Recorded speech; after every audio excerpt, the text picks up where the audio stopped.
because I like the attention. The sizzle that draws everybody's eye to me. Oh, hello, yeah, I did get fajitas. And what are you going to do about it?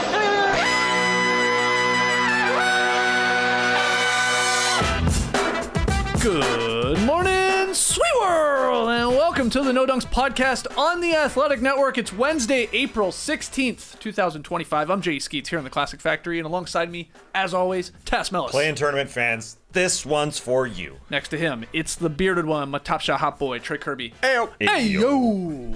And over yonder, still making the Disney magic happen, it is, today, Eshua Snow White Kid. Now that is a look. How you guys doing? Hey! Yeah. Not as pumped to be Snow White as you were Yoda yesterday. There it is. Wow. Well, at least the shoes match, man. They look good. Oh, nice branding there for Hello and Welcome podcast as well. What's up to Will, Alex, and Jerome? You're not feeling this one. Man, this one's rough. This one's rougher. Just because, I mean, you know, I'm Snow White, Snow Black, if you will. Snow Black. Yeah, you're not the fairest of them all here. Not on No Dunks. No. That's for sure. Why'd you like being Minnie way more? Minnie, I thought was funny. I was like, oh, this is funny. Yesterday was Yoda. I mean, I had a Jedi outfit on. That's always fun. Yeah. Today, though, I walk in. I was running behind. I walk in, and here's JD. He's like, oh, and here's your costume for today. And I turn around, see this dress hanging, and I was like, yeah, all right, we're here now. Yeah, now the pick'em is really starting. For This is sure. like the most down I've ever heard. I know. He dropped Like, I got his no shoulder. dances. Oh man, Can't Rachel do saw the me voice. outside and she goes, "Yeah, you're not showing any cleavage," and I was like, "I gotta keep a little bit of dignity. I think keep the geez. t-shirt on." But I was gonna say, like, you've done a lot of voice work earlier in the week with Minnie Mouse and Yoda. I mean, Snow White. I don't even know. I don't know what Snow White says at all. I cannot give you one quote from Snow White. I dang sure haven't seen the new movie, so I couldn't Right. tell you. You got an idea? Got one? I honestly have no clue. I'll try to give you a. It's all about hi-ho over here for us. Yeah. Oh, there, That's it, I can do a dwarf. Yeah, I guess. Hi ho. Oh, wow. Okay. Well, anyway, it is a pick 'em payoff. You're not supposed to man. enjoy it, so this So is good. sad. Podcast listeners, make sure you jump over here this week and check out our YouTube stream to see Esh in costume. Hello to everybody on the YouTubes right now, in the stream team. Hit the like button, subscribe. Podcast listeners, 5-star ratings and reviews. We got a fun one here again. Lots to talk about. We will later in the show preview and predict two more NBA playoff series. We're going to the West here today. We got Lakers-Wolves and Nuggets-Clippers. So we'll get into those. The 2-7 matchups, don't you worry, they're coming a little bit later in the week. And we know who these 7th seeds are because we got to talk about last night's games. They felt like two different sports, if we're being completely honest. We watched a bit of the Eastern Conference playing game on playback. Yeah, that didn't work. Yeah, I mean, I guess it was a basketball game, but then we had this one, which we're going to unpack here. The Golden State Warriors hanging on to defeat the Grizzlies 121-116 in that NBA play-in tournament game. They earned the number 7 seed in the Western Conference. They will face the number 2 seeded Rockets in the first round. Again, we'll preview that series a little later this week, but we got to talk about the game because holy crap. Was this the most exciting game in play-in tournament history? Yeah. I'll ask the question. I got the guts to ask it. Yeah. You got the guts to look through every calendar year of the play-in tournament. Nah, They don't even Brain exist. to remember any other play-in game. They just disappear. Yeah, they happen. Yes. You enjoy it and you forget it by the next day. But what a It's game. unforgettable for at least 24 hours. What a game. The Western Conference is ready for some play-in tournament games. I mean, Yes. even when the Grizzlies become that 8th seed, I mean, I'm excited to see the Memphis Grizzlies get there. They fought in this game. They scrapped in this game, down 20, to make it a close one up until Santi Aldama couldn't inbound the ball, and there was a 5-second violation, which I thought the referee was a little quick on that, but you could just put the ball in. Really? I thought it was like a was, 7-second violation. It was pretty close to 7. Yeah, No, I did the count with them. yeah, I but did people timed it out with a stopwatch. Well, Yeah, I guess don't think he maybe- wanted to call it. I'll be honest. And he's Well, like, "You gotta it throw was in less there." than 5 seconds from when the Grizzlies started moving. They Yes. stood there for They like were a slow. second and a half after he got the ball, which They were was a slow. problem. But Yeah. also, like, this guy just got named the head coach. Maybe call a better play. Something that actually works. John Morant went the wrong way. The other pass would have been like a 55-footer over the top to Desmond Bane. Santi Aldama is not like a passer. I mean, did he go the wrong way? I think He ran right got, into Gary Payton. He got there too slow. Yes. Gary Payton put his arm around him. Yeah, whatever, that doesn't matter. But Bad yeah, play, they started slow. Calamity! They started slow. Calamity on the call is amazing. Yeah. I mean, yeah, Santi Aldama literally could have rolled it out onto the floor. They didn't have a timeout, obviously. No, they you can't call a gotta timeout. get it Just in. put it out there, man. Yeah. That was the unfortunate part. But Morant getting the ball there would have been good from that side because of his athleticism, because of those plays he showed last night. Despite the ankle injury, fighting back, he looked really good when he could to make this game super fun. You know, Steph stopped him with 1 minute left, got all physical with Morant. It went down to the wire, obviously. It all starts with Jimmy Butler for this Warriors team. Jimmy Butler is a new guy. He really is a new guy. We watched him on the Miami Heat this year, and he was shooting 3, 4, 5, 6 times a game. He looked incredible when he was just driving into Zach Edey, forcing the referee. You got to call something. Playing Jimmy Bumper against everybody. Santi Aldama as well, getting past him because Aldama wasn't moving his feet. He's forcing the referees to make a call. But it wasn't just there where he went to the free throw line 18 times. I mean, his motor was hot on the offensive boards, getting a couple there, 3 steals, getting into the passing lane. So he looks like an incredibly new player, period. These Done. last 2 games, when the Warriors made that trade for Jimmy Butler in February, this is what they envisioned. This is why you do this deal. 18 they free need throws? I mean, that's a lot of free throws. like a second scorer to help out Curry, who was Absolutely, yeah. obviously burdened to carry the offensive load. They got it. These last 2 games, obviously they didn't beat the Clippers, but then they get it here, and they're the 7th seed. 38 points for Jimmy Butler, 7 boards, 6 assists, the 3 steals, like you said, Tass. No signs of being affected by the tender left quad that he took the shot from Kawhi on Sunday. He looked fine, and he was just forcing his way downhill all night, TK, and obviously got to the line a ton. He left some points on the board. Definitely, Oddly missing free throws for him, but yeah, he was huge, and then Steph Curry took over late. Yeah, it starts with Jimmy, it ends with Steph. Yeah. Jimmy carried through the first 3 quarters, basically, when Steph was struggling. It was 5 for 15 at one point, but obviously the free throws made up for it. 25 for 31 just between Jimmy and Steph Curry. Steph was, like, laughing, shooting his free throws in the 4th quarter. Like, what was John Morant saying? He's like, you're going to miss one eventually. You're going to miss. You guys keep shooting all these free throws. You got to miss one. Obviously, the thumb's going to be a problem for Curry for the rest of however long they're going, just because it gets hit in weird ways. Like, it got caught on a jersey last night, but didn't phase him at all when it came to knocking down the clutch free throws or the back-to-back threes. Jimmy Butler kept them ahead, got them the big lead in the second quarter. He was just eating Zach Edey alive. It was awesome to watch Jimmy playing like he was 7'5" and Edey playing like he was 5'5", going at him every time. Then when it came down to it, Curry had just enough to get him over the line and enough defense as well to get the stop there on the 5-second call, which, could have been a better play, but also the Warriors were all over him. There was nowhere to get the ball in. So And great taking away the performance. three-pointer, too, Totally, so everybody yeah. outside of the three-point line. Like, maybe they could have passed it into Kennard. What's that going to do? He's going to get fouled right away. So, awesome stuff. This is exactly why they did the trade. They don't win this game if that's Andrew Wiggins. No, yeah, that's totally true. Yeah, I didn't know that Jimmy Butler would just transform into this guy who he was a couple of years ago. He does. I know he does it. That's his thing. Last year he was hurt in the playoffs. This year he's just back to the old Jimmy. And they were lacking a third scorer, that's for sure, in this game. They needed one, but I would say Quentin Post and Gary Payton II off the bench were monstrous. Yes, big time. Not only did they score in double digits, 12 and 11 points, but getting after the offensive boards. I mean, they just got these clutch times where they were able to get on the glass. Even Gary Payton II doesn't have one, but he was able to tap one back with 7 minutes left in this game. That was a huge, monstrous one. And Quentin Post turned into a Steph Curry monstrous 3, that bomb 3 that was like 33 feet away. So those were monstrous plays, along with their double digits. I mean, their third leading scorer had 12 points in this game, and they're somehow able to win. I'm with you on both those guys. Post, like you said, he hit 3 threes, I think it was. Grabbed a couple boards. I mean, he was battling Zach Edey, who is a giant. I think he was a plus 12 off the bench, so that's massive. I thought Kerr was like going away from Post there in the second half. I was like, come on, you might want to get Post in here. He was giving you something. And then Gary Payton II. I didn't bring this up when we talked about the Clippers-Warriors game. I thought he played horrible in that game. It sort of got overlooked. I did not think Gary Payton II had a good game. And there was a lot of talk of like, oh, should Kuminga be playing and all that. But man, this one, this is why, he's out there for defensive reasons, but he was contributing as well. Wasn't afraid to take some threes. Like you said, for being as small as he is, he gets on the glass. So those guys it just gave him just enough to obviously help the superstars who combined for 75 points. Combined. But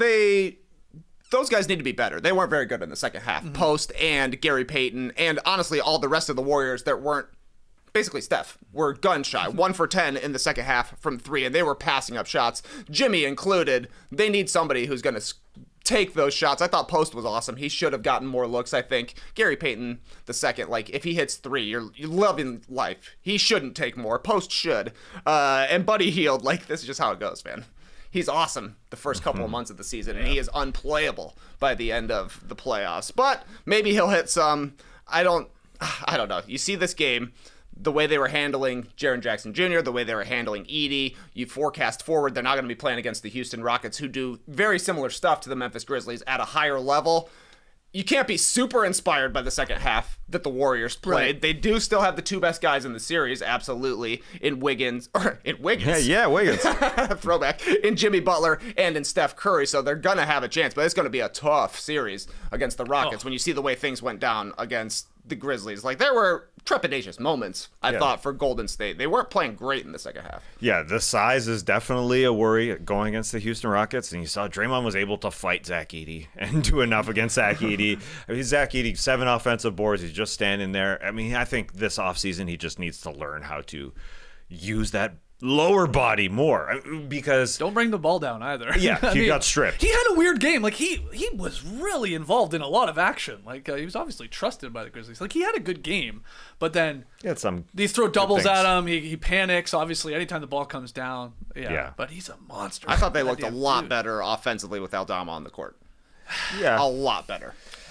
The stats bear it out as well. Yeah. You think Zach Edey had a bad game, though? I think the reason that they were down by 22 was because of Zach Edey. Well, and that was they were battling back the entire time in the second half. He trusted him in the second half, though. They went to him a lot. Yeah, I wouldn't say he did some bad things, missing shots, but he's a +6 because literally he was able to grab offensive boards and create second opportunities and just throw him the ball. But I think after a while, Draymond was just able to get into his head a little bit, and he literally needs to go into the offseason, learn how to pass out of double teams, but also work on those thighs, those glutes. He should be able to get down on a guy like Draymond Green, he's a foot taller than, and be able to get better position so you can just pass it to him. So I don't know if that works, but that being said, the Brandon Podziemski, I think, is the biggest question for the Golden State Warriors. He was awesome. Brutal. Well, last night he stunk. But he was awesome when Jimmy Butler came to this team. He turned into a new player. And then all of a sudden he's gotten cold the last little while. So they just need a third guy. They literally don't have a third guy, whether it's him or Moses Moody or Draymond Green to be an offensive guy. It ain't going to be Green. Moody's not. Well, Moody, it all himself. Depends if he hits his first shot or two. If he doesn't, he almost never takes a shot after that, or is very hesitant to. So he's one of those guys. That first one goes in, you're feeling pretty good. He's feeling good, but he was bad. So for them to pull this off with really just 2 guys scoring is pretty wild. This is tough. This is year 2 for Podziemski. He just hasn't been there, and so that's the scary part for the Warriors for sure. John Morant, you brought it up there. Obviously, rolling his ankle in the third quarter looked like it hurt a goddamn ton. He was in some pain there on the side. I guess stepped on Buddy Hield's foot there. They did look at it, but it was nothing malicious. It was just, there was a lot of bodies around. He stayed in the game, made the free throw, cut the deficit to 1. That was a 1-point game at that point, and then they quickly fouled, got him off the floor. He limped to the bench. He's getting evaluated. You're like, I don't know. Is this guy going to come back? Is he going to even play in a Friday game if they do go? But he did check back in. Hit a jumper. He was limited. I think it hurt them defensively a little bit. He wasn't flying around as much. But he says he's going to play on Friday night, no matter who they're playing. So hopefully, it's one of those things that probably hurts more today than it did last night when you got the adrenaline pumping and you're tying it up and taping it up or whatever they did. But, it just sucked. But Desmond Bane, man. What a game for him. Desmond Bane was hooping. He was the reason they stayed even close to being attached in the first half. And what he finished, maybe 5 for 8 from 3. The 3 that didn't go down hit the rim 3 times apiece. All 3 makes. That was crazy. Bumping out. But he had a really good game. Missed a couple of shots later on. Hit, his floater game was incredible in the first half. They missed in the second half. But I think Ja Morant is going to be fine. he was definitely limping when he came back in. I thought it was funny, Reggie trying to like break down the difference between rolling your ankle and twisting your ankle. Oh, that was awesome. I was a little confused on that one. But I thought Ja was limping like crazy when he came back in, and then as he continued to play, he started to get more confidence in it. So by Friday, I would not be worried at all. Yeah. I agree. I loved when Morant turned his ankle and Reggie Miller said, "You got to put your head somewhere else. You got to think of something else. Like you're on vacation with the Your family. happy place." Your happy place." I think Kevin Harlan said, "You're an In-N-Out burger," and he said, "No, Steak and Shake. You got to represent Indiana." That's right. I mean, that's I'm sure what he did on the floor. But yeah, he and Reggie mentioned when Desmond Bane went in and out on that shot. It was right after a Steph Curry in and out shot. That Harlan thought went in. Yeah. He had to cut off his good. Cut his spike. Yeah. Very, very funny. But Bane had 4 points in the first quarter. And we just all wondered. I was wondering where are they going to get those extra points? And he was monstrous. Whether or not a guy was draped all over him at the 3-point line, he hit one where a guy was like on him. Yeah. He was able to come alive. He was huge. This team was fun. Yes, Santi Aldama was big off the bench on one end for sure. Got burned on the defensive end. That's what happens with Santi. But they had enough guys. That's why it was super fun to get them to all the way to the end in a very close game where you didn't inbound the ball, and that's what people will remember of the play-in tournament, I'm sure. That stinky play.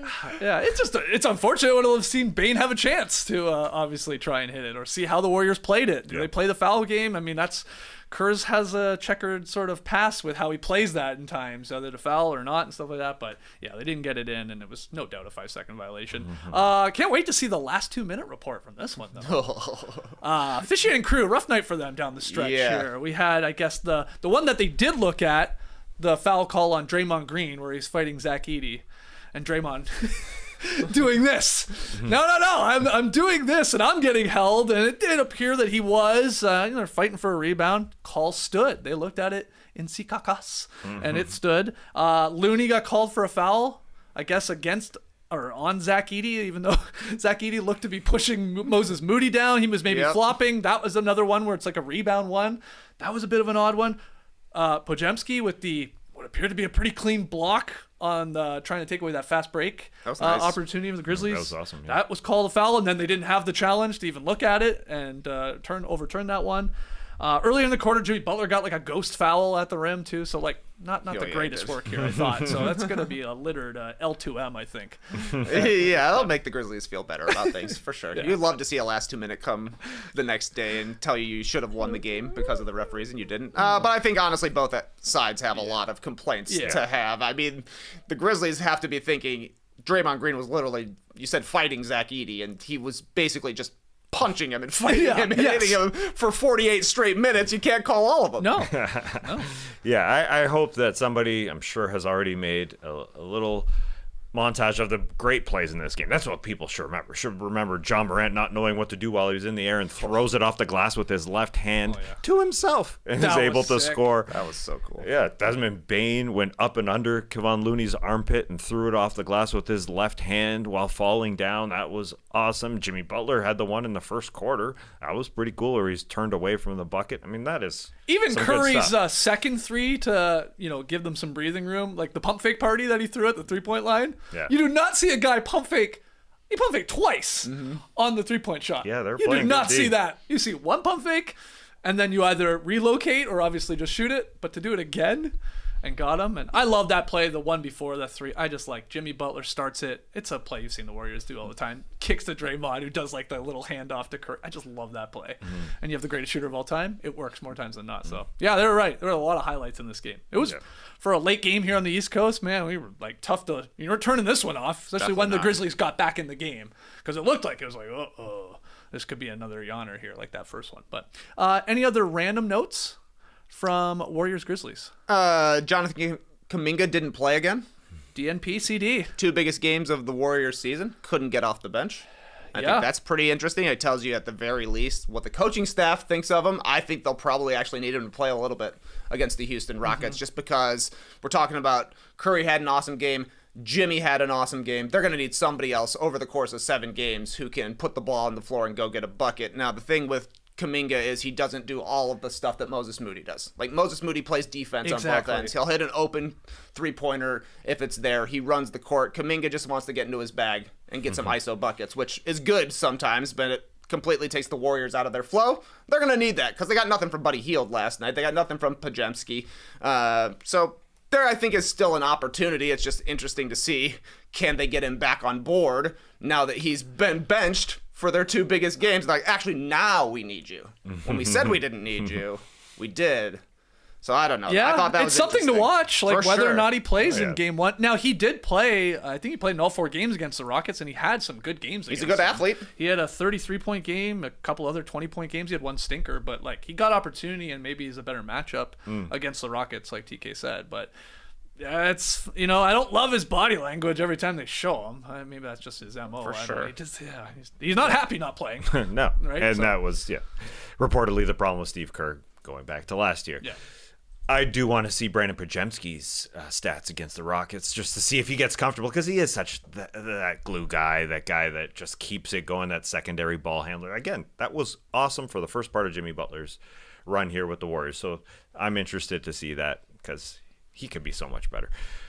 Random notes. Yeah. Opening tip. Draymond Green versus Zach Edey. Draymond Green puts his hand on Zach Edey's shoulder and then wants a foul call. I don't get what he was complaining about.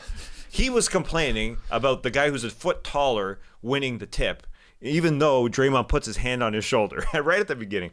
Very funny stuff. But the whole Steph Curry thing, Steph Curry coming through with 2 monstrous threes the last 2 minutes. I mean, just monstrous. And like you said, pump fakes after pump fake after pump fake, still able to hit it. I mean, he, as you said, Trey, about his thumb, like he had to play in 39 minutes in this game despite being injured.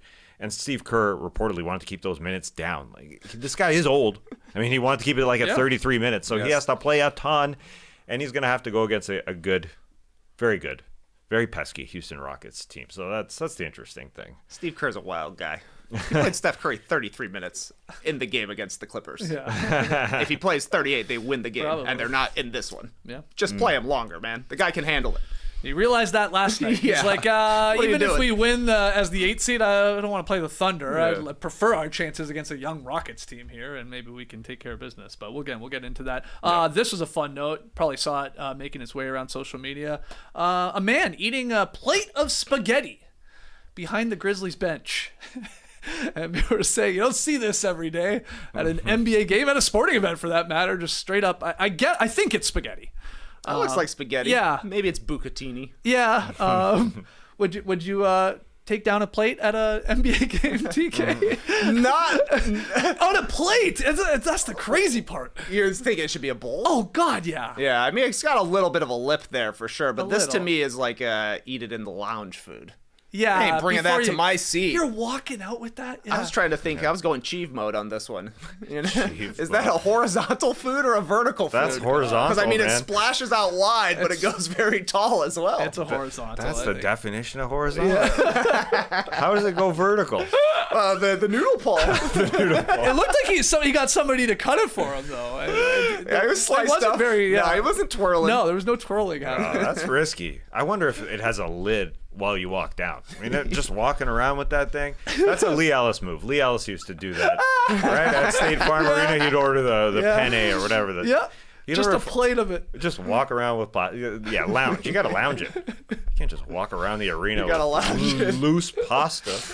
Yeah, it's dangerous. Anything else? Any other notes? What a game. Jaron Jackson Jr. Oh yeah, we didn't. Oh, he didn't played? mention him. He played. We mentioned him. Yeah. That was There we bad. go. Literally, that his was name didn't come up. We just talked for 20 minutes straight. Yeah, it was a rough game. I know. I guess he did hit a couple threes, did he not? We had four four, threes. yeah. Okay, the shooting was okay, but he didn't have a big impact on this game. It felt like. No. It was one of those games where I do feel like, you see it and you're like wondering if he's disappearing at times and how is he having real impact on the game. Where you go like, man, he tricked me. He tricked me into like putting him onto an All NBA team or stuff like that. Like he is a really good regular season player and has had moments I know in the postseason, but like this is one where you're like, oh yeah, the whole Draymond Green. There are 82 game players and 16 game players. It's like, yeah, I think I know where I put Jaren Jackson Jr. Unfortunately, in what category? But, Yeah, He's definitely taken a step forward from a creation standpoint, like being able to go get his own buckets, but it's different in the playoffs going against a guy like Draymond, especially with like the way the lane can be clogged for the Grizzlies. So yeah, he had a couple or 4 threes like you're saying, but I thought that was kind of like him finishing plays rather than him going out and getting his own buckets. Not very encouraging. I think he's under 40% for his career in the playoffs. Oh, wow. That's not good. From the field, yes, total. Yes. Yeah, it's not. That's Julius Randle like. I mean, Randle will be happy with that. Anyway, let's keep it moving here because we do have to get to our Western Conference playoff previews. But the first game of the night, it was the Magic taking down the Hawks. Sad Kaka, pulling away for the easy 25-point win at home. The Magic clinched, the East number 7 seed with the victory. They're going to face the reigning champion Celtics in the first round of the playoffs on the weekend. I don't think we'll spend as much time on this game I hope not. as we did on Warriors Grizzlies, but what were your takeaways? I know Snow White, Snow Black is already thinking that it's going to be a sweep for the Boston Celtics coming up against this Orlando Magic team, although they are a monstrous team, and that showed in this game against the Atlanta Hawks. The size was a problem. The Magic were ready to grab every single board, although a little respect for Mo Gay doing a decent job against Paolo Banchero. Oh, yeah. He gave it his all, man. And they're short, like obviously no Jalen Johnson, no Clint Capella, no Larry Nance. I mean, they're short bigs, the Hawks are. But Mo Gay played well. He played as good as he can for a G Leaguer, for crying out loud. 5 for 5. Yeah, he was solid. Yeah. The Hawks just didn't have enough offensive options. Jalen Johnson is huge when it comes to that. Dyson Daniels is more of a fast break guy when the opposing defense breaks down, and Magic did a great job of getting back. They only allowed 4 fast break points. The Hawks averaged 17 per game this season. That's what they are a lot of the times. So, yeah, Trae just couldn't really get into his bag because the Magic were so good. Even though the Magic weren't all that great at handling the ball themselves or shooting threes themselves, they were able to grab enough boards and be big enough to beat a Hawks team that just didn't have enough offensive options. And then you had the 2 Anthonys in Cole Anthony and Anthony Black, both coming through off the bench for Orlando. Cole Anthony with 26 and 6, hitting jumpers early, gorgeous dimes early, then hitting back-breaking threes, and then Anthony Black had 16 points, TK. Those guys were great for Orlando. Yeah, they hit a combined 5 threes in the fourth quarter, and the Hawks hit 4 for the entire game. This was a 3-point game with 3 minutes left in the third quarter and ended up a 25-point blowout because Anthony's Black and Cole went insane. The Hawks did a pretty good job, especially on Paolo Banchero, especially on Franz Wagner. Like, they made Paolo into a playmaker. I think he had 6 assists in the first half, ended with 7. Never really got going offensively as well. Mo Gay putting the clamps on him. Franz was kind of out of it, but it was the others, and I kind of thought that went the other way that it was going to go, because I thought coming into this game, the Hawks had the bench advantage with Niang, LeVert, and Mann. Mann didn't do anything. LeVert had a bad game. Niang did have 15 points, but he only went 1 of 4 from 3, and you need him to be hitting those threes. Orlando finished the game 57-30, bench point advantage, and that is the swing in the game right there, because the Hawks should have had the deeper bench coming into this one, but they just didn't get any sort of production. Wendell Carter Jr. was also massive. He outplayed Onyeka Okongwu, I thought. So better performances from the role players on the Magic than from the Hawks. Yeah, it was a strange game, right? Hawks fall behind, 22 points there in the first half, but then they pulled within 3 late in the third quarter. Suddenly it was a game. Orlando went on one of their classic droughts, and the Hawks were chipping away. But then, man, the Magic just ended this game on a 35-14 run, and that's why we got this huge difference in the final score. But a big part, again, was Cole Anthony, rational confidence guy. His first one went in, and he was feeling it all night. And Anthony Black, too, man. I really liked what I saw from him. Yeah. And then the scrappiness of those guys. Anthony Black had a couple blocks in this game. I mean, the scrappiness of the Orlando defense overall with 9 blocks. Yeah, Hawks could not feel it. Trae Young was frustrated. Yes. To the point where he got 2 technical fouls, automatic ejection there with about 5 minutes left to go in the game. It was sort of out of reach at that point. They were not coming back to win this. But he got the first one for, I guess, rifling a chest pass at referee James Williams. And then he got the second just moments later when he deflected the ball with his foot and he sort of wouldn't give it back to the ref. He was doing some fancy-ass dribbling, a little spin work to him. And the NBA Can't said spin a after ball. he was making a mockery of the game.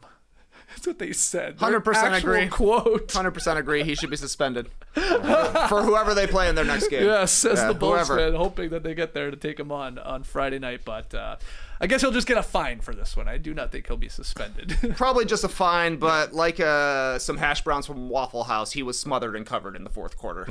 6 points, only 1 of 4 from the field. He did make 4 free throws. That was his main source of offense in the second half. Trae was getting basically wherever he wanted, drawing fouls in the third quarter, and the Magic completely shut off his water. He just had no space at all, and then you combine that with some timely shot making from both of the Anthonys for the Magic, and that's how the game swung. And you just you look at the Magic team and you're like, get a real lead guard.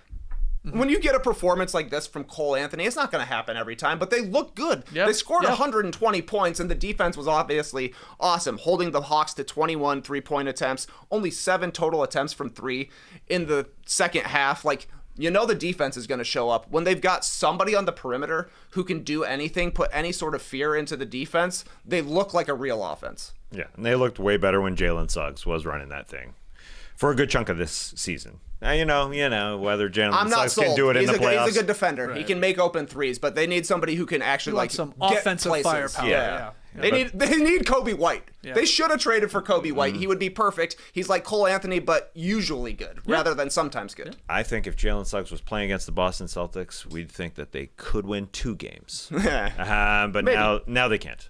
I think they can take a game, though. Game? Yeah, that's The the Celtics question. always first rounds. They give you a game. They love to They go did it bozo last year. mode. They gave 2 to the Hawks the year before that. Man, Yeah. they're kind of like that. 0.5 is the line, I'd say. Okay. Over or under. A sweep or gentleman sweep, if possibly. For the Celtics, we'll get to it later in the week. Random notes from this one. I'm sure a lot of people want us to comment on the, I guess you can call him annoying Hawks fan on the broadcast who was jeering Orlando Magic shooters every time they were at the line, especially at the end. He was behind the stanchion. This guy dressed up in full Hawks. He looked like a hawk, honestly. It looked like he had feathers on him, but he was, I don't know I guess he was cacawing. I know there's video of people in the stands around him. It was a weird cacaw, as someone who cacaws more than anyone in the NBA media. But he was committed to the bit. I'll give him that. Dare I say it was working for a little bit too? Magic were sort of missing free throws at times, but he got quiet as the game went on. He was on the wrong end, I think, right? Well, second half, he was on the side Hawks of end. things. Yeah. They needed him. Should have flipped it. You think they do that? They look in the crowd, the teams, and they're like, "Oh, that guy's gonna yell. We want to be on the opposite side." The second half, switch it up. Yeah, he was probably there early. You're right, scoping his seat, but he was committed. Wasn't my favorite type of cacaw, but he gave it a go. It wasn't like a 2 sound. It wasn't a cacaw. It was whatever it was, right? Yeah. I don't know. The pitch was odd. Yeah. was odd. Those bird apps that recognize what type of bird it is as soon as they hear something? They wouldn't, the app would not The Shazam for bird apps didn't work. Yeah. I don't know what animal it was. I thought it was my cat. I thought it was just a loud, obnoxious noise. Really. It was so annoying that I always love things like this, especially in playoff games where you're more locked in on these games. Nora was so upset. She's like, "Who's doing that? What is that?" And I'm like, "I think it's a Hawks fan." This was before I saw the video going around on social. I'm like, "I think it's a Hawks fan trying to get in the Magic shooters' heads." I don't know what he's just yelling. She's like, "Can't somebody tell him to stop?" I'm like, what do you mean? He's trying to get them to miss free throws. I get it. It's annoying. It is weird on the broadcast. Yeah. And we've watched games before where there's a weird, we've had games, I don't know if it was this season or last, there was a woman not far behind the TNT booth there. And you're just like, okay. It's fun once or twice, and then you're like, okay, please be quiet. But it should happen more often. Yeah. In these play-in games. 1-game scenarios. DR DeRozan swung a play-in game once upon a time. Hey, don't remind us. Yeah. I'm surprised that we haven't had more on the broadcast. Usually it's just a scream. Yeah. A random person. Camera picks it up. But it's a yell. This was an animal, I guess. I don't know what it was. I do want to note Onyeka Okongwu, after the first quarter, was interviewed. Last question, he's done. He says, "Thanks, Lauren." I saw that. Look at that. Look at that respect. Very nice. Yes. They're very, very noble. It's like back when we were on the starters and Dwayne Casey would always say to Trae, "Hey, Trae." He'd say... He's a name user. He's a name user for everybody. And Yeka, that's just That's just professionalism to say. Thank you, Lauren. Thank you, Lauren. Any other notes, TK, on this one? I think I'm noted out. Yeah. Yeah, I got one thing. Yeah, Let's go. It's just because Cole Anthony, did you see how many times he wanted a review last night? It made me laugh. I was wondering, like, have we ever seen another player just ask for a review every single possession? It was kind of making me laugh. Unfortunately, yes. I'm trying to think. But you're right. It Cole was Anthony was asking for a lot. insane. Every single time that he ran down the court, like if the ball went out of bounds, he was, look, you like, what do you want? Like, every single time. It happened for an entire quarter. You also maybe notice it more, too, because nobody hates that more than Stan Van Gundy. Like, he mocks it all the time. He brings it up all the time about was insane. doing the old twirl. The NBA does some super insane, like, lengthy cuts for their YouTube page. That'd be a hilarious one. Every single time someone's called for the challenge review from the entire season. How many hours would that be? And they're short clips, but man, I think you'd get up to a couple hours if you added it all up. Oh, definitely. That just you can just tell how much Cole Anthony was feeling it last night. He's like, I can't miss on the court and I can't miss in reviews. Yeah. My only other note was in the second quarter, the Hawks did go to a zone defense, like when they were down big. I thought it sort of oddly worked, but okay, it worked because it sped the Magic's offense up, and they were taking maybe shots like too early in the shot clock, and they were like, you get into the zone, you see the open look, you're like, oh, I'll take it, and they're not great shooters. They're the worst three-point shooting team in the league. So that was good, but the flip side of that was when you're in a zone defense, sort of tough to keep a big team off the glass, and they just kept grabbing offensive rebounds because it's tough to find a guy to obviously get a body on in the zone. So I don't know. Maybe I'm just curious. I don't think we're going to see much for that from the Boston Celtics against the Magic at all, but in their sort of switching defense. But that was my final note. Let's get into some playoff previews here. As the number 6 seed in the West, the Minnesota Timberwolves, they've drawn a tough first-round opponent in the playoffs here. They got LeBron, Luka, and the third-seeded Lakers. Had the Wolves not blown that 24-point fourth quarter lead against the Bucks last week, they maybe would have had home court advantage, but too late to think about what ifs. They're taking on the Lakers. Let's break this one down. Obviously, we'll get to our predictions, but Trae, you get us started here. Lakers, Wolves, what's one thing you're watching? The number one human being I'm watching in this series is Julius Randle, one of our greatest playoff droppers. His career playoff field goal percentage, Skeets, 34%. 26% from three, and he has 36 career playoff assists to 35 career playoff turnovers. Holy moly. He has been brutal in the playoffs, and he is going to have a lot of pressure on him because J.J. Redick is a great scheme coach. He's going to find out ways to get the ball out of Anthony Edwards' hands, which means it's going to find Julius Randle's hands. He was awesome during the last 3 weeks of the season, playing really good basketball, bullying guys, getting in the lane, finishing. He is a good playmaker, but he has to be a great playmaker. I also got my eyes on Anthony Edwards' decision-making because we know he hates getting double-teamed, and he's going to see a ton of double teams. So I think it's going to be interesting to see how Ant approaches that, how he attacks doubles, how he actually finds his scoring even when he's seeing two guys, and then definitely what does Randle do when he has a chance to create, when he has opportunities to score. Can he do it, and can he do it efficiently? Because they need him to be a legitimate second scorer. Can you give me those shooting percentages again? 34%, 26 from three, 46 true shooting. This is like not a role player. Nice like, true let's be shooting. completely honest. This is a 3-time All-Star, 2-time All-NBA player, I think, Randall. Like, that's pretty wild. Yeah. That's a significant drop-off. No, he didn't play last year because of the injury, but yeah, he'll have to be much, much better if they're going to pull off this upset. I read it wrong. 28% from three. I'll bump him up. Bump him up, baby. Yeah, it'll be different, I suppose, as not having to be a number one guy like he was in the Knicks. We'll see. We'll see what he can do. I'm surprised he's the number one human being that you'll be watching in this series, because I'm just watching Ant versus Luka. Anthony Edwards, you said he is going to get doubled. There is no doubt. But he did develop some skills at the last part of this season where he got better and better at it. He got reps, for sure. Yeah, and he was asked about it. How did you get better? And he said, watching a lot of tape. I watched Luka a lot, actually. He told Dane Moore that is first. When has a guy ever said, I watch footage of an opponent of mine? that I'm actively playing against. I mean, that doesn't happen very often, I would say. Like a guy right now, that's how I learned my skill, the guy I'm about to go against. So that's freaking cool. Yeah, that's the second part of why I'm interested. I just want to watch those two guys go at it. And I do want to watch Anthony Edwards play defense against Luka. Last year in the conference finals, Jay McDaniels was and is going to be the number one guy on him. There's no doubt. That's who they're going to put on Luka. But they went to Kyle Anderson a lot coming off the bench in fourth quarters. They just decided, all right, the length, we'll use him.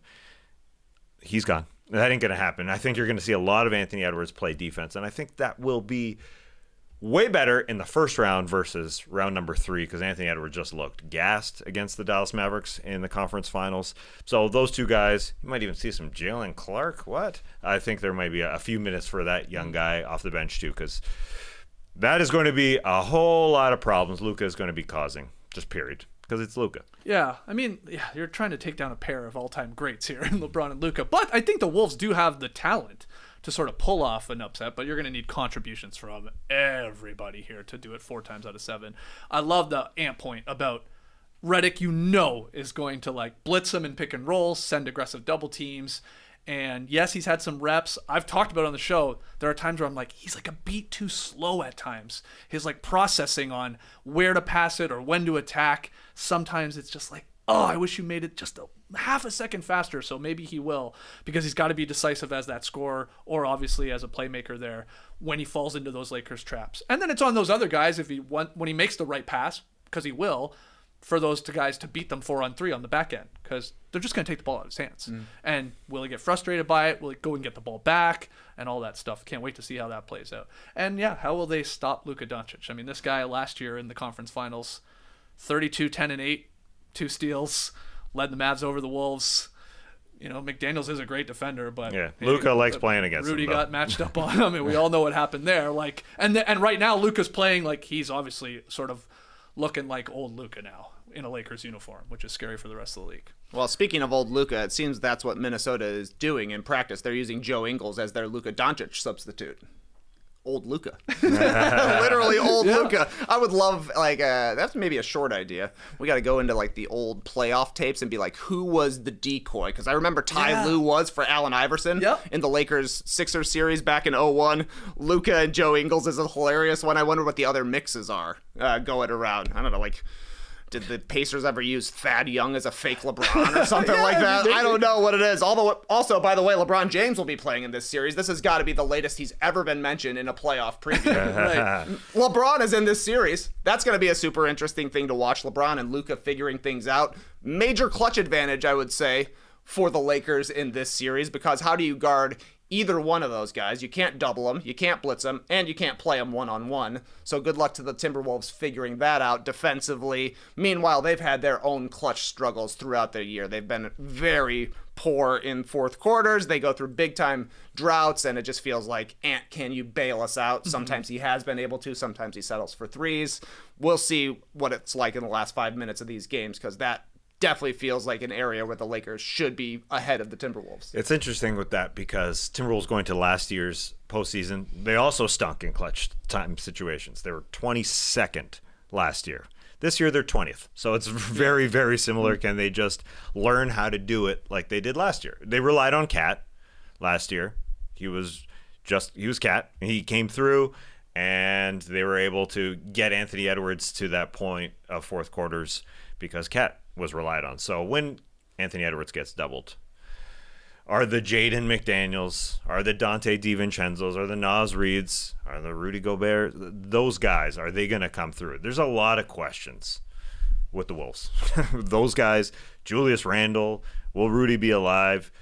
There's a lot of questions. Last, I just want to mention one thing. You mentioned guys that you throw out in practice.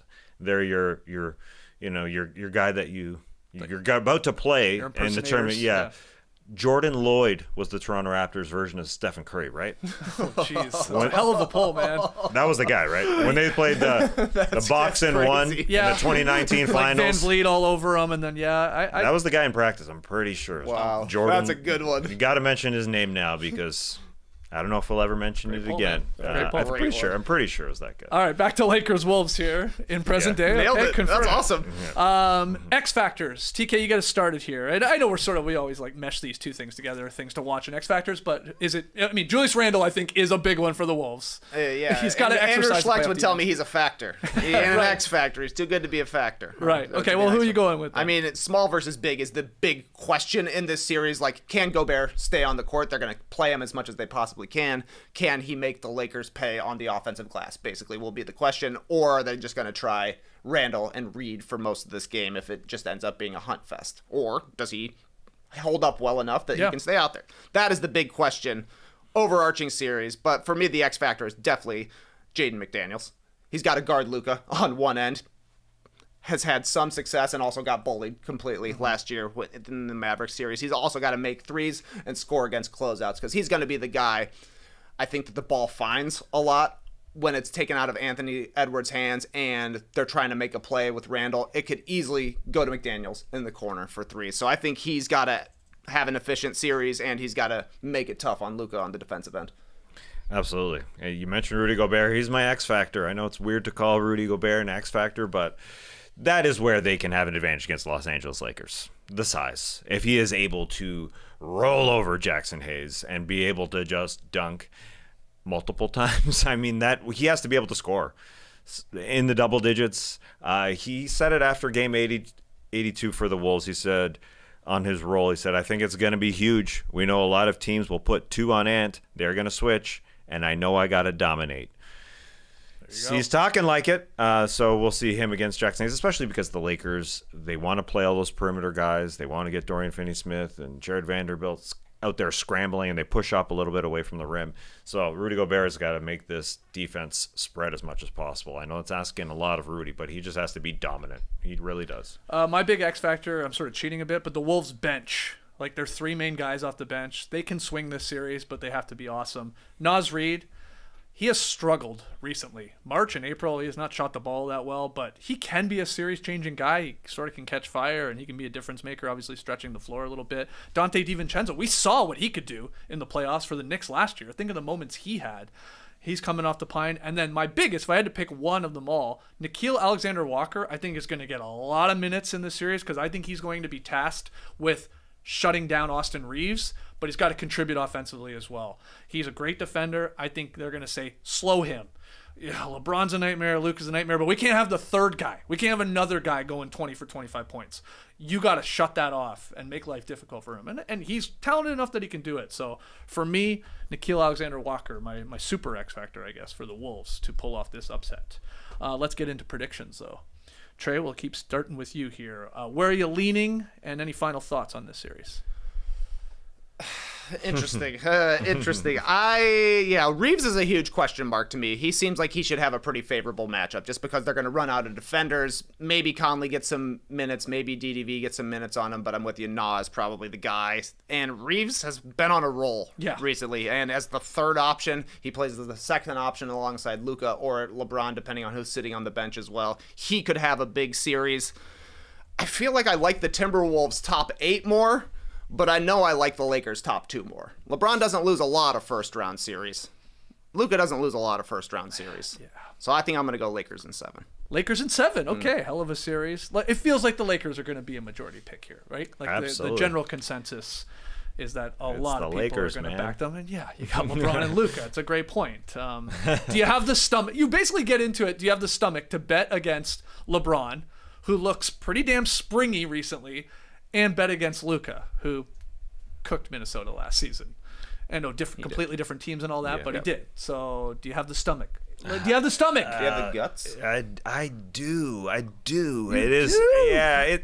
Because there are so many questions with the Wolves. That's the part that gets the stomach gurgling. Will Nickeil Alexander-Walker be awesome? I mean, he shut down Jamal Murray in the playoffs last year when they beat the Nuggets in 7 games. On the road, am I right? In 7 games, yeah. It was the 7th game. It was in Denver. That weird game. Was it not? Were they up 20? Yeah, I think you're right. Actually, yeah, where the Nuggets were up 20 and then they imploded. Yeah, the Nuggets were the 2nd seed last year. Yeah. So that's why it makes me feel comfortable going with the Wolves to win in LA in the 7th game, which is a question. I mean, they're a great road team, and we all say, yeah, this is an underdog. I mean, they won 1 game fewer than the Los Angeles Lakers this season. They're pretty freaking close. Obviously, the Lakers didn't have Luka all season long, but the Wolves are really good on both ends. They're an 8th offense and a 6th defense. I mean, that's very, very good teams on both sides. It's just sometimes you think about all these guys, there's a few low floor but a very, very high ceiling guys like DiVincenzo, like Nikhil Alexander-Walker, like Naz Reid. Jaden McDaniels you can lump in there. Julius Randle, obviously. There's a lot of questionable guys. But I'm riding Anthony Edwards. I think he's grown, and I think he'll handle the doubles well. It's a freaking great matchup. That is for sure. I'm taking them in 7, though. Okay, so both of you guys say it's going 7. I'll go Lakers in 6. I'm going to not bet against LeBron and Luka. As talented as the Wolves are, and that's a great point about records basically being identical. Even you hear Redick talk about this team. They're like, I think he brought that up. They're like, this team's elite on both ends of the floor. Mm-hmm. Like, they really are good. Top 10. There's only a handful of teams in the league that can say that, and they're like some of the best teams. So the Wolves are included in that, but yeah, LA, this will be their first game 1 hosting like a playoff series at home in front of their crowd in a long time, because the last time they had like the advantage in a seeding was like the bubble. So they weren't in front of everyone. So you got to go way back. Anyway, point is, this is going to be a great series. Oh, yeah. I can't wait to see how this one plays out. But I'll go Lakers in 6. Let's hear your predictions. You're dropping them in the stream team. Drop them in the YouTube comments. You can tweet at us as well, at NoDunksInc. 69% for the Nice. Lakers. Mm-hmm. Oh, on our vote right Yeah. now. Okay. What about you, Ash? Snow Black, please. Oh, yeah, my bad. Jaden McDaniel, Cocker Spaniel, forced the ball to Julius Randle. Lakers in 6. No, 6. You didn't even say 5. I know. I couldn't go 5 though. I just think it'll be in 6. That's my actual prediction. But Jaden McDaniels, Cocker Spaniel. Yeah. Cocker Spaniels. It's good forced the prime. ball to Julius Randle. Okay, so you're going Lakers in 6. Lakers in 6. Even though, Yeah. Cocker Spaniels. I'm surprised you didn't go. I'm trying. Like now, I'm drawing a blank, but like 7 because of like- the dwarves. no. That's good. I was thinking of a good snow. Yeah, what is can you get Dopey on the line? I want to hear what he thinks if he's got money on this game. No, I thought you were gonna go like Teen Wolf. I'm trying to think of other wolves. I'm drawing a blank on I was trying to find something. The only Wolf. other one I had was Joe Wolf, Wonder Teen Wolf. Wolf. that's a good one. I had Rudy Gobert. What was it? Rudy Gobert, Smokey the Bear, Okay. Berenstain Bears. Okay, I yeah. like that. Yeah. I like that. That was Okay, the other one. so we got 2 Lakers in 6. We got Lakers in 7 from Trae and Tass going with Wolves in 7. Many fans will be happy to hear that. It's a tough one. It's tough. These are all tough. These are both back-to-back awesome series. man. This Yeah. next I one, love it. I have no clue. So let's get into it. It took an extra 5 minutes in Game 82, but the Clippers did earn their spot in the playoffs. They had an impressive 18-3 finish to the season. This is probably the hottest team in the league right now. The Clips are. Nuggets, didn't close quite as strong, but they got the new coach bump in there. Stayed the number 4 seed in the West. As Shu noted in his preview, these have been the 2 best regular season teams in the West over the last 8 years, and it's going to be the 3rd time they meet in the playoffs. So yeah, this one I think very difficult. It's the number 4 Nuggets versus the number 5 Clippers. Tass, let's start with you. One thing to watch in this barn burner. It is the question for everybody tuning in. Will all the Clippers play? I mean, well, will they be healthy? I know it's super boring, but I'm comfortable saying the Los Angeles Clippers are healthier than the Denver Nuggets. And I know that may change in the next couple of weeks, but Jamal Murray isn't 100%. Right. He has True, played true. a couple times since that hamstring injury. We saw him last year in the playoffs. He wasn't quite himself. He had a freaking game winner against the Los Angeles Lakers and looked great when he shot that, but his percentages were bad. Yeah. And this is a guy who definitely gets better when the postseason comes. So you can bet on that, I suppose, but he just hasn't been all that healthy. Well, on the other side, Kawhi's freaking ready, I think. He's hooping. He's balling, and he's taking this regular season, air quotes, rest, rehabilitation in October, November, December to get him Yeah. ready for the first time. He said, quote, when he was asked by Jamal Murray, he said, it felt good. I'm happy that I had a great organization behind me to allow me to get healthy and know exactly what I needed to do. Them letting me reach out to outside sources and combining together and collabing. It's not over yet, but he feels happy. And I don't know. I'm just really, I am just riding that man along with James Harden, who looks great. Norman Powell, who is a great catch and shoot guy. Ivica Zubac, who we'll talk about against Jokic. Just riding that right now because they look better. So I'm riding it for this first round, which it feels like if you're gonna rely on the Clippers, you're gonna roll with them. This is the time to do it. The first round when they are the healthiest. So I'm rolling with them right now. Okay. So you're tipping your hand here. Yeah, I'm maybe, for your tipping. prediction. I'm I love tipping. it. Yep. I'm also pretending they're going to be healthy. It's more fun to look at the Clippers and be like, oh, they're all going to play. Right. Yeah. Yeah, it is fun. I love that what they did with Kawhi this season is what we've joked about before with like players like Embiid. We're like, well, just don't play them. Don't play them for the first couple months and then have them come back for a couple months, get to their superstar level, and then have them go in the playoffs. That's sort of what they've done here with Kawhi in limited games. But man, he looks incredible. He looks like the Terminator Kawhi that we saw, obviously as Raptors fans in the 2019 playoffs, and obviously previously before that in great series. Can he stay healthy? He's healthy right now, and he's playing heavy minutes too, and looks awesome in them. That game he just played against the Warriors, it was amazing. Yes. So what are other things you're watching for besides the health factor of obviously the Clips here? Yeah, I mean, Murray is the ultimate question mark here. When Jokic goes to the bench, he's not going to be able to play 48 minutes for 7 straight games. Maybe he plays 46, but there are going to be minutes when Jokic sits, and Murray needs to be the Murray that we saw in February and March when he was 25 a game, 50, 40, 90, and looked like himself. Big time discouraging, I think, that he went down with a similar injury, the hamstring, once again, right at the end of the season. So you know he's not in rhythm and he's probably not completely healthy. So that is a bummer for the Nuggets. But I can't wait to see Jokic versus Zubac. They're going to be playing one-on-one a lot in this series because the Clippers, I think, will be happy to let Zubac do his best one-on-one against Jokic. Like, he battles him at least. Jokic gets the best of everybody for the most part, but Zubac is big enough, strong enough, and quick enough that he can hang with Jokic. That turns Jokic into more of a scorer if he's playing one-on-one, which isn't necessarily the way he wants to play. We've talked a couple of times. They've never won a game when he scores 50 or more points. I'm not saying he's going to score 50 every night, but when he's looking to be a scorer, that's not necessarily the way he wants to play. And then on the other end, you got to think Jokic is going to be in a ton of pick and rolls. The Harden-Zubac 1-2 game, it's pretty unstoppable. Zubac has become an even better role guy playing alongside Harden. He can score in the post as well. That's a lot of work for Jokic to be carrying offensively and then actually have to defend on the other end. He was terrible defensively the second half of this season. I think that's a large part of why the Nuggets struggled at the end of the year. He was mailing it in, absolutely, on that end. Mm-hmm.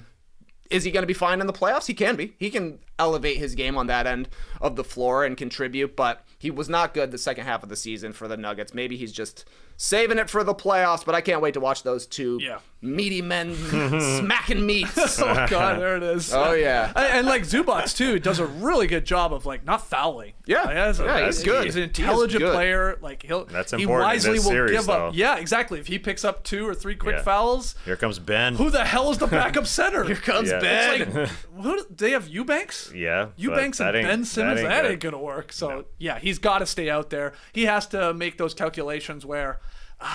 I guess I just give him that one, right? You got the rebound, don't slap at it, and don't pick up that dumb foul. But that's going to be fun as hell to watch. And this could be like a breakout series here for Zubac. It feels like too, with like all eyes on Jokic and an MVP guy, and whether he can sort of contain him or at least also score on the other end as well. Yeah, we'll start talking about him. And he has guarded him fairly well over his career. There's the point per possession stat where Jokic up against him. You can't always believe just one stat versus one, like 1 versus 1, that type of thing, because Jokic is Jokic. He's going to be great. But Zoo does play him fairly well. This is Zoo's best season of his career. He looks great. Getting into foul trouble is definitely a concern. You might see Derrick Jones Jr. guarding Jokic. I mean, you'll see just a bunch of guys they'll throw at him. Mm-hmm. But the pick and roll that you brought up is really important. I think Christian Brown will do a good job on James Harden. I think that'll be his primary job. But Harden's been awesome, and he's going to get Jokic involved in pick and roll after pick and roll. So that's a factor. Well, that spins into something I'm watching. You're talking about like how the Nuggets defend pick and roll up top, be it Harden, be it Kawhi in the action. They generally defend it pretty aggressively, and they leave the weak side open. So who's that shooter there? The Clippers are going to want it to be Norman Powell, who's obviously had an unbelievable year. You're going to want to try and run him off the line if you're the Nuggets. But what about those other guys? Chris Dunn, when he's out there, because they want him out there for defensive reasons. I mean, he'll be one of the Jamal Murray stoppers, I would imagine. And same with Derrick Jones Jr. on a lot of guys. Those guys, like Derrick Jones Jr. last year, some timely games hitting three-pointers. He helped put away the Thunder in those final 2 games. In games 5 and 6, he hit a combined 7 threes. He was on fire. He's a 36% three-point shooter on the season, so he's pretty solid. Dunn is, not taking as many. He's a 33% three-point shooter. They want those guys out there for defensive reasons, but they're going to be left to shoot. And whether they can capitalize or not, I think that's a big part of this series for the Nuggets' chances to win. They're going to let them, and then they're going to hope that they miss more times than not. But fun to watch. Yeah, I do feel like the Clippers have, specifically in Dunn and Derrick Jones Jr., they have guys that if they're not hitting, they can't play. Like Chris Dunn, you have to make three-pointers. Derrick Jones Jr., you have to make three-pointers. Neither team really shoots them all that often. I think the Clippers are 25th in makes. Denver is 30th in makes, but Westbrook, I guess, and maybe even Peyton Watson is kind of the same way. We're like, you need to make threes if you're going to stay on the court. Yeah. Which of those 4 guys can actually do it, I think, is a big question mark. Yep. X factors. Who you want to zero in on here in this series? Whoever wants to get us started. Well, I will say Chris Dunn is freaking important guarding Jamal Murray on that end because he's just a damn good defender, but he may be played off. I mean, there are so many guys. I think the defensive guys like Aaron Gordon is a good Kawhi matchup. He can guard Kawhi Leonard pretty well. He's a monstrous guy. Can Kawhi get his shots off on Aaron Gordon? Probably. He looks awesome. So he looks comfortable there. It is so many of these defensive guys, even Nicola Batum, I think is kind of key for the Clippers. If there's one guy who's injured, is that guy. And so they do need his depth because there are times when Chris Dunn gets played off. Who are you going to put on? Derrick Jones Jr. was able to hit threes last year in the playoffs and get to the freaking finals and was awesome. He was starting. So Ty Lue's going to be just throwing guys out there, and so I have definitely copped out with this X Factor decision, but there's just a billion of them for me in this series, like these secondary type of guys.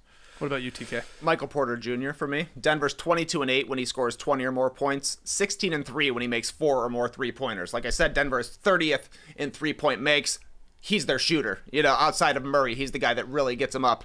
And I think his size gives him an advantage because he'll probably have somebody a little bit smaller than him, assuming, like Kawhi is probably going to be on Aaron Gordon as well. So I think there's opportunities for Michael Porter Jr. to just catch and shoot over the top. He's got to make them because on the other end, Norm Powell is kind of in the same spot for the Clippers where he'll have a favorable matchup. It'll be Gordon on Kawhi, Brown on Harden. There's not necessarily a good third option, I don't think, for the Nuggets against Norm Powell. It'll be Michael Porter Jr., who's not a defensive superstar, or Peyton Watson, who is questionable on the offensive end. They're one-way players, both of those guys. So Norm Powell, I think, has got to win that matchup for the Clippers to win this series. So it comes to a toss-up. Who's better, Michael Porter Jr. or Norman Powell? I don't know. That's a weird one. That is a weird one. Yeah, that's a weird one. I mean, Norman Powell's had a much better season, but from game to game, that swings. That's a drastic swing of maybe decides the series. And Norm got cold towards the end of the season after being injured. He wasn't right, but Ty Lue will say this catch and shoot numbers are awesome. He's 45% from three-point land on catch and shoot opportunities. Was he hot against the Golden State Warriors in Game 82? No. But he came through with a couple key buckets. So he'll be out there, and he'll get the opportunity to play off Kawhi and Harden. He has been good most of the season. And Norman Powell's played in a lot of playoff games. Yeah. Like, surprising amount. I mean, he played for the Raptors for a while. Guess he saw a series with the Blazers. I always forget he was on the Blazers there, and then a couple here with the Clippers. He's nearing 85 playoff games, so it's not like he's going to be like, oh, my God, bright lights. Only thing else I have to add, I mean, the X factor is always Jamal Murray with the Denver Nuggets, like especially in a playoff series. He levels up. You like their chances. Just like we talked about where Curry, he needed help. He needed Butler to help carry the offensive load. Same with Jokic. There's only so much the guy can do. He needs Jamal to obviously explode. But the Clippers roster, they just have so many defenders that can sort of probably disrupt him to some extent, be it Dunn, be it Derrick Jones Jr., and then even Zubac's at the rim. Like, if Jamal Murray gets there, he's not a bad rim defender at all. So that's going to be tough. Do you believe in Jamal Murray? Do you believe in him? I'd like to. but it hasn't looked good here for a while. And he's got the little hamstring injury. Let's make our predictions. Task, get us started. We know where you're leaning. Yeah. How many games, though? Yeah, that's the question. Will the Clippers win a playoff series in the Inuit Dome? Will they finish it off there, or will they win it in Denver? I'll take the Clippers in 6. I think it is interesting to watch David Adelman as the head coach of the Denver Nuggets saying, all right, Russ, you're not going well. Jalen Pickett, you're in. I mean, there are going to be a lot of minutes for guys like Jalen Pickett who haven't had playoff success, haven't had playoff experience. And so Jokic, he can play 40, 45 minutes. But David Adelman, early in his career here as a head coach, he said, you got to sit, man. We need you to rest. So those minutes when Jokic sits are so key. I'm going to ride the Clips in 6. Okay, Clips in 6. Trae, you're pondering. I still don't know, man. Yeah, I still don't know. I think this is such a interesting series because there are so many guys with questions. Like, is there going to be a Westbrook moment in this series, good or bad? Right. Is there going to be a James Harden moment in this series, good or bad? I mean, the Probably answer to both. that is probably both. Yeah, It'll probably like be a 40-point game and he's a lights 2 out in for game 15. ones. Like, he has awesome game ones. Oh, yeah, these Yeah. are fun. So that could happen. Like, you look at the possession battle. Like, both of these teams want to run. The Clippers turn the ball over quite a bit. Denver loves the fast break. They're first in fast break points. But the Clippers also force the 6th most turnovers in the league. Yeah. Denver never turns the ball over. Which way is that going to go? Denver is awesome at offensive rebounding. The Clippers are awesome at defensive rebounding. Which way is that going to go? Like, this feels to me like a series that comes down to 2 or 3 plays in almost every game. There'll probably be blowouts, but like, it wouldn't be surprising to see the point differential at the end of the series be like 10 over the course of 7 games. One of those where we go into a game 6 or 7. It's Yep. like the difference is 3 points. Like, yeah. So I think if we get the best version of the Nuggets starting lineup, they can win this series. They do have the best player, but I'm going Clippers in 6 as well. Oh, double Clips Yeah. in 6. Yeah. Oh, God. Well, I have to swerve. I am a notorious Clippers hater.